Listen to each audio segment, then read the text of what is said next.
She said, "If you don't like my friend's rude jokes, you can just pay and leave." I said, "Thanks for the option." Then I stood up, took my car keys, and walked out of the restaurant. She thought I was joking until her friend's laughter died, when they realized I had just paid for my meal only. I'm Drew, 38, and I just walked out of what was supposed to be my wife's celebration dinner. I'm sitting in my truck in the parking lot of Romano's, hands still shaking slightly, processing what just happened. My wife, Nicole, 36, of 8 years, just gave me the perfect out, and I took it. The weird thing is, I feel relief more than anger. Like, I'd been holding my breath underwater for months and finally broke the surface. Quick background. Nicole and I met at a mutual friend's barbecue when I was 30, fresh off starting my electrical contracting business. She was sharp, ambitious, working her way up in marketing at a mid-sized firm downtown. I was impressed that she didn't flinch when I told her I worked with my hands for a living. Most women in her circle seemed to view blue-collar guys as temporary entertainment at best. She appreciated that I was building something of my own, not just another guy with a toolbox punching a time clock. We clicked hard. She'd come watch me work on my '67 Mustang project car, asking genuine questions about restoration techniques. I'd sit through her presentations, helping her practice for client pitches. 2 years later, we were married, bought a 3-bedroom colonial in Westfield, split the mortgage 65-35 based on our incomes. Everything was solid except for one growing problem, her friend group. Her core circle consists of 3 women she's known since college: Gabrielle Gabby Parks, 37, corporate lawyer at Henderson & Associates; Tiffany Brooks, 36, real estate agent who specializes in luxury properties; Candace Ross, 35, finance manager at a regional investment firm. They're intense. Always been a bit much, but lately they've gotten worse as Nicole climbed the corporate ladder, and I built my contracting business from 3 employees to 7. The comments started small, little digs about my work clothes when I'd pick Nicole up from their happy hours, questions about whether I understood the complexity of her marketing campaigns, jokes about my weekend hobby of restoring classic cars, calling them rust buckets, and asking how much money I wasted on them. I brushed it off initially because Nicole would defend me privately, saying they didn't mean anything by it, they just weren't used to men who worked with their hands. But the private defenses got shorter and less frequent, and the public laughs got louder. Tonight was supposed to celebrate Nicole's promotion to marketing director. I was genuinely proud. She'd been busting her ass for this for 2 years, working late, taking on extra projects, dealing with office politics I couldn't even follow. When she got the news yesterday, I suggested we go to Romano's, this upscale steakhouse downtown she'd been wanting to try since it opened. My treat for the whole table, wanted to do something special for her achievement. I should have known better when Gabby immediately suggested inviting the girls instead of just going as a couple. But Nicole's eyes lit up at the idea of showing off her promotion, so I agreed. Booked a table for 5, made sure they had good wine selection, even called ahead to see if they could do something special for the celebration. Everything started fine. I wore my good jeans and the button-down Nicole bought me for Christmas. Ordered a round of appetizers, told the server to bring their best champagne. The women were animated, talking about Nicole's new responsibilities, her bigger office, the projects she'd be overseeing. Then the food arrived and Gabby started in. "So, Drew, still playing electrician? Must be nice having such a predictable job. Not much strategy required, right? Just follow the codebook and wire things up." I cut into my salmon, staying calm. Actually, running a contracting business requires quite a bit of strategy. Project management, client relations, workforce coordination, bidding, scheduling. Yesterday, I had to coordinate 3 job sites while one of my guys was out sick and another was dealing with a supply delay. "Oh, please," Tiffany cut in, waving her fork dismissively. "It's not like you need an MBA to flip breakers. Nicole here's killing it in corporate strategy while you're... What's that thing you do with the cars again? Play mechanic?" I restore classic muscle cars. Just finished a '69 Camaro. Took me 18 months, but she's worth about 15 grand now. Should be 25 when the market recovers. Candace laughed, the sound sharp and dismissive. "How much money do you waste on those rust buckets? Seriously, Nicole, you could be living so much better. Remember that attorney from the Bar Association mixer last month? Now he had real ambition. And that house in Riverside? That's what success looks like." I looked at Nicole. She was smiling, shaking her head like, "Oh, you guys," but not uncomfortable, not defensive, not even slightly bothered that her friends were systematically tearing down everything about my life and career. The comments continued through dinner, each one landing with surgical precision. My blue-collar hobbies that kept me stuck in the past. How I probably couldn't understand Nicole's complex marketing strategies because they required sophisticated thinking. Gabby actually said I was lucky Nicole was willing to settle because most executive track women know better. Each comment felt like a paper cut. Small, precise, designed to sting without seeming too harsh. And Nicole just sat there, occasionally laughing along, never once telling them to back off or defending anything about me or our life together. The final straw came when Tiffany set down her wine glass and looked directly at Nicole. "Honestly, Nick, are you going to upgrade? Drew's sweet, I'm sure, but come on.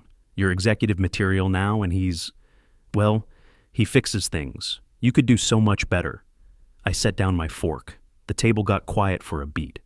"Nicole," she sighed, like I was being unreasonable. "Drew, they're just having fun.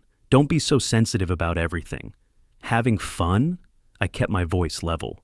"They've spent the last hour insulting my career, my hobbies, and suggesting you should leave me."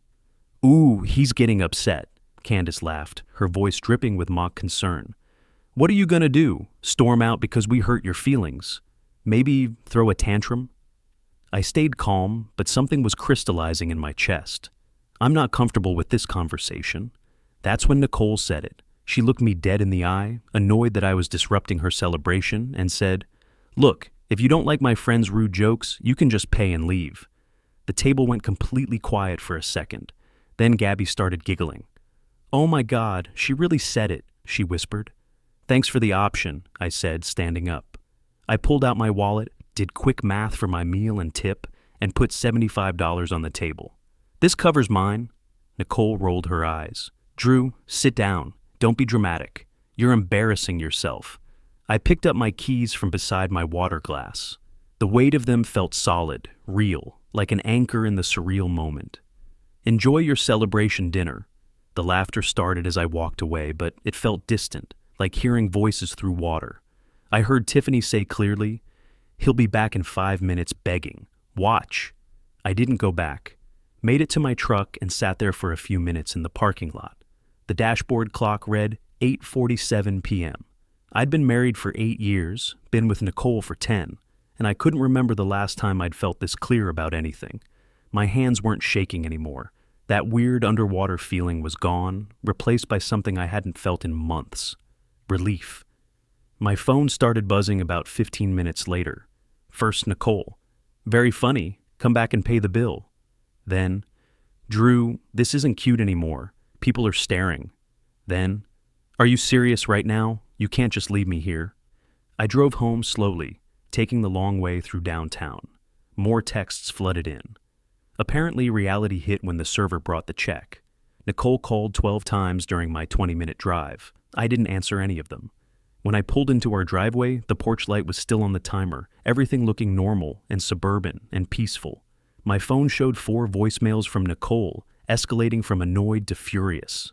I didn't listen to them. Instead, I sat in the truck for another few minutes, looking at the house we'd bought together, thinking about how many times I'd pulled into this exact spot after listening to similar commentary from her friends.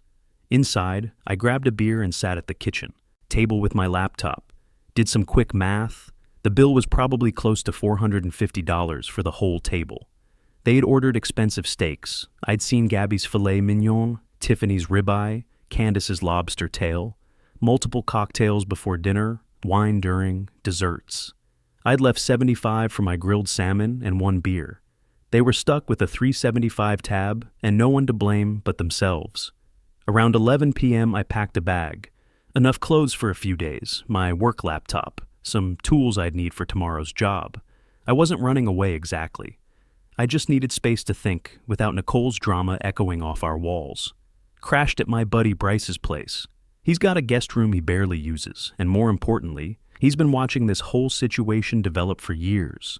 Bryce owns a plumbing company, been married to his high school sweetheart for 15 years. He understands what it means to build something with your hands and have it respected. The text assault continued all night. Nicole, I can't believe you humiliated me like that. My friends think you're pathetic. You left me with a $450 bill. This is so embarrassing. You need to Venmo me right now. Answer your phone. Around 2 a.m., her friends joined in. Gabby sent a long paragraph about how I'm financially abusive for tricking them into thinking I'd pay, how I manipulated the situation and showed my true colors. Tiffany called me a petty loser and said I proved their point about blue-collar men having fragile egos. Candace was the most creative. She sent a Venmo request for $120 with the note, "Emotional damages and trauma counseling."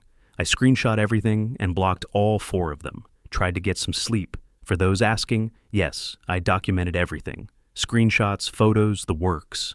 When people show you who they are, believe them. But also make sure you have proof. This morning, woke up to pounding on Bryce's front door. It was Nicole. I could hear her through the guest room window. Bryce, absolute legend, told her I wasn't there. I know he's in there. His truck is outside.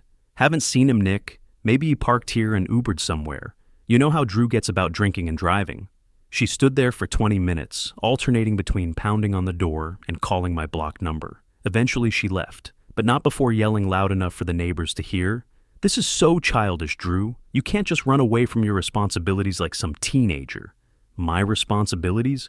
I paid for my food. That was literally my only responsibility last night. Bryce made coffee and we talked while I got ready for work. He's been saying for years that Nicole's friends were toxic and she enables them, but I'd always made excuses. Bro, remember when they joked about your dad's pronunciation at your birthday dinner last year? Called it charming small town accent, like he was some kind of hillbilly? Or when they said your sister's wedding was sweet for a budget event because she didn't spend 30 grand on flowers? He was right. I'd been making excuses for too long, telling myself Nicole was caught between loyalty to her friends and loyalty to me. But last night proved where her loyalty actually lies. Around 10 a.m., started getting calls from unknown numbers. Finally answered one, thinking it might be work-related. It was Nicole calling from her office phone. Drew, we need to talk. Okay, talk. Not over the phone. Come home so we can discuss this like adults. I'm good where I am? You're being ridiculous, so you got your feelings hurt over some harmless teasing. My friends were just being themselves. You embarrassed me in front of everyone and stuck me with a massive bill. I paid for my meal, Nicole. You told me I could pay and leave if I didn't like their rude jokes. Your exact words. I took your suggestion. I didn't think you'd actually leave. Who does that? Who just abandons their wife at a restaurant? Someone who's tired of subsidizing his own humiliation.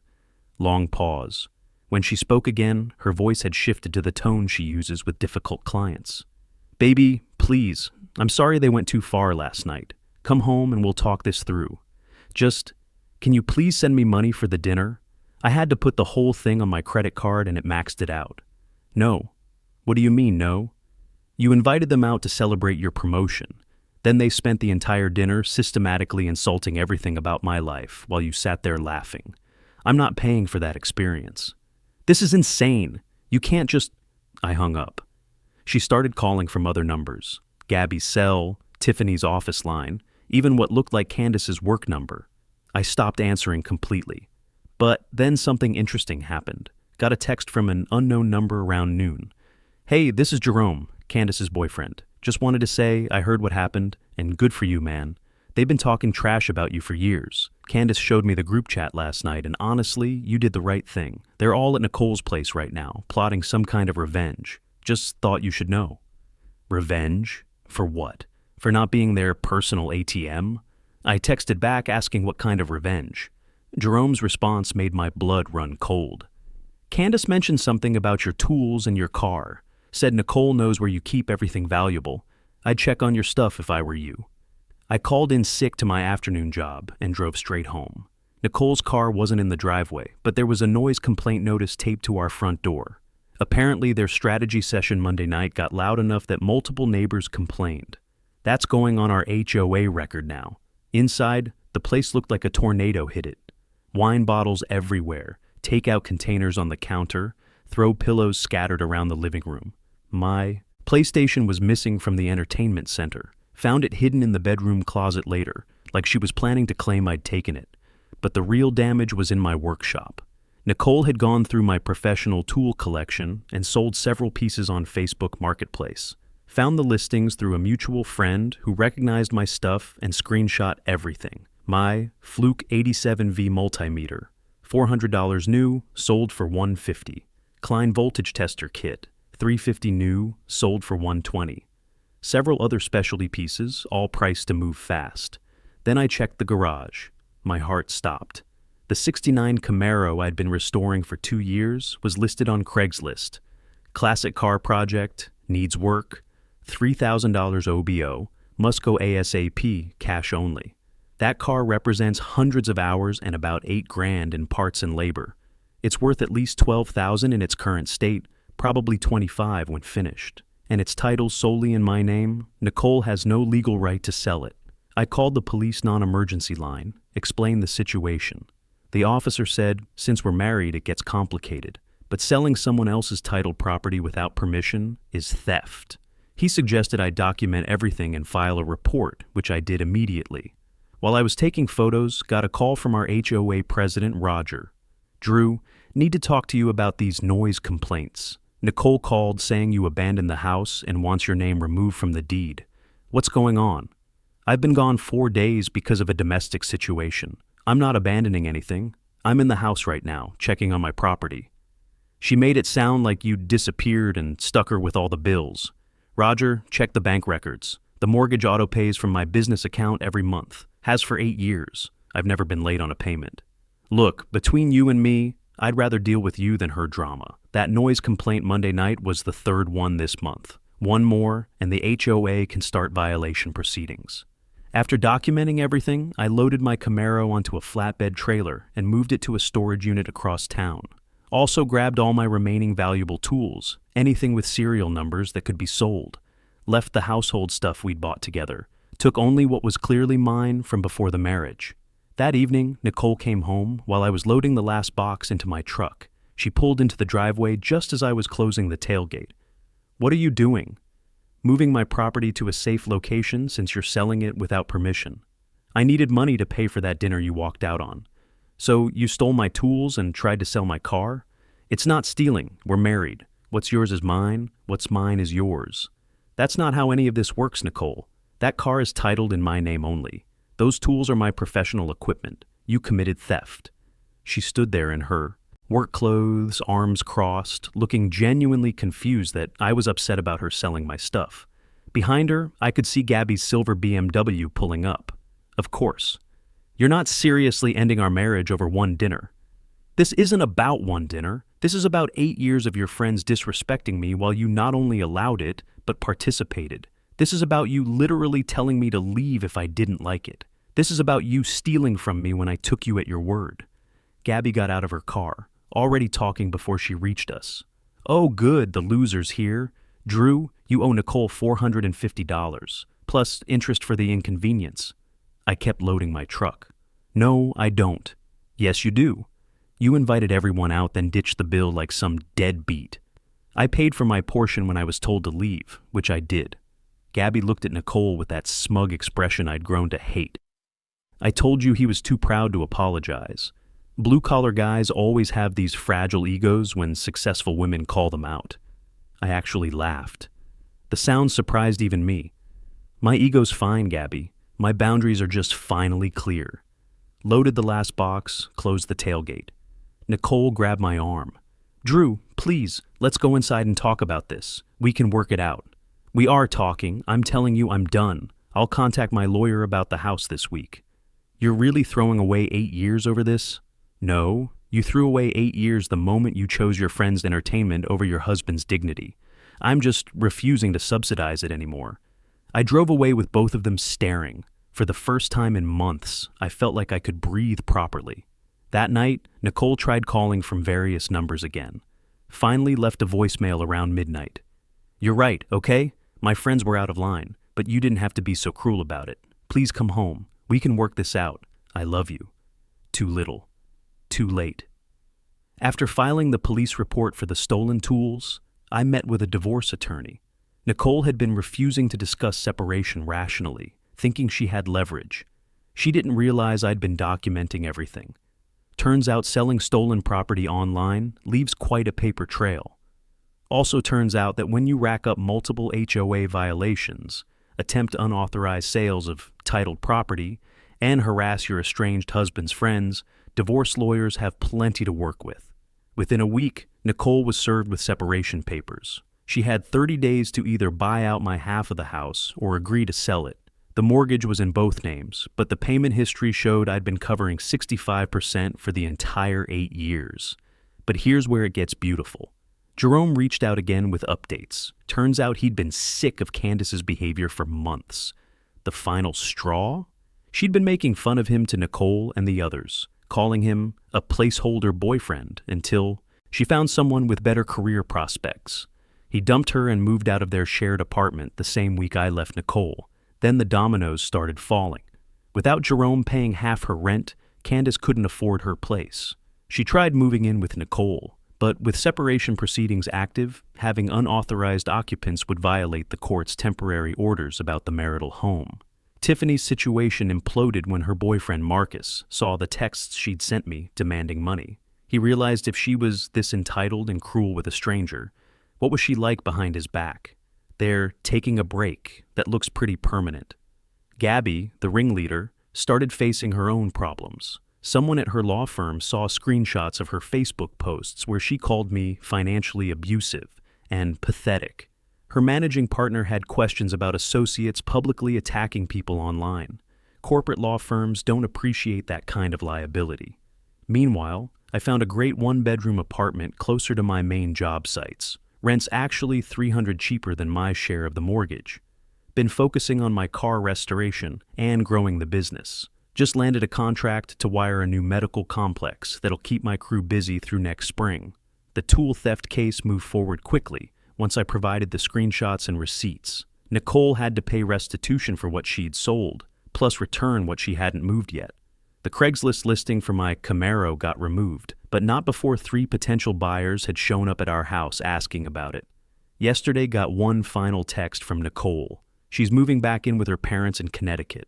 The friend group imploded completely when money got tight and they started turning on each other. Candace blamed Nicole for ruining everything by marrying beneath her potential. Tiffany accused Gabby of being a toxic influence who destroys relationships. Gabby said they were all ungrateful for her honest guidance about their poor choices. Nicole's text was long, but the core message was, "I see now how wrong they were about you. I should have defended you years ago instead of laughing along. I'm sorry. Is there any chance we could try again? I know I messed up, but we built something together." I didn't respond. There's nothing left to say.